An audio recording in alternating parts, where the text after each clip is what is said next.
ఆనాటి రాజకీయ పార్టీలతో అసాధ్యం అనుకున్నప్పుడు వేలాది మంది సింగరేణి కార్మికులు నడుం బిగించి పిడికిలెత్తి కొట్లాడి తెలంగాణ రాష్ట్రాన్ని సాధించడానికి కారణమైన సింగరేణి కార్మికులు ఈ ప్రాంతానికి ప్రాతినిధ్యం వహించడం మన అందరికీ కూడా గర్వకారణం అని చెప్పి నేను ఈ వేదిక మీద నుంచి చెప్పదలుచుకున్నా.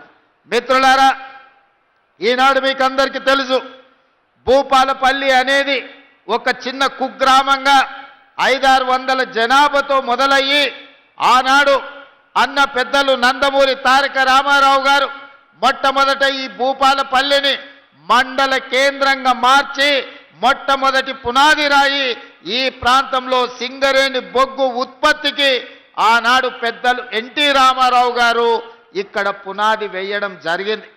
ఇక మళ్ళీ భూపాలపల్లి వెనక్కి తిరిగి చూడలేదు. ఆ తర్వాత అభివృద్ధి పదం వైపు నడుస్తూ 600 జనాభా ఈనాడు 60,000 ఓట్లతోని జిల్లా కేంద్రంగా భూపాలపల్లి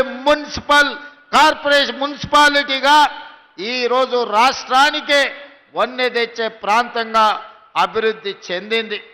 ఈనాడు మన కళ్ళ ముందల్లే చిన్న గ్రామం నుంచి జిల్లా కేంద్రంగా భూపాలపల్లి అభివృద్ధి చెందింది అనంటే ఆనాడు కాంగ్రెస్ పార్టీ చేసిన అభివృద్ధి ఈరోజు ఈ ప్రాంతం అభివృద్ధికి కారణమైంది. అయితే మిత్రులారా, నిన్న మన కొంతమంది ప్రకటనలు చేస్తున్నారు. నేను నిశ్చితంగా గమనిస్తున్నా. మేము భూపాలపల్లి జిల్లా ఇస్తే కాంగ్రెస్ పార్టీ జిల్లాను రద్దు చేస్తుందని ఒక తప్పుడు విషపు ప్రచారం చేస్తున్నారు. ఈ వేదిక మీద నుంచి మీడియా మిత్రులకు 4 కోట్ల తెలంగాణ ప్రజలకు నేను స్పష్టంగా చెప్పదలుచుకున్నా, ఏ జిల్లాలను తొలగించడం కానీ కొత్త జిల్లాలను ఇచ్చే ఆలోచన కానీ ప్రభుత్వ పరిధిలో పరిశీలనలు లేదు.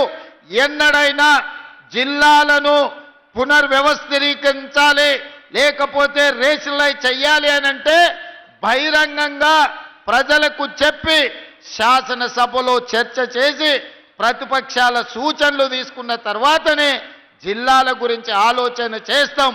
ఎవరు ఎన్ని కుట్రలు చేసినా, ఎన్ని అపోహలు సృష్టించాలని ప్రయత్నం చేసినా భూపాలపల్లి ప్రాంతం చైతన్యవంతమైన ప్రాంతం.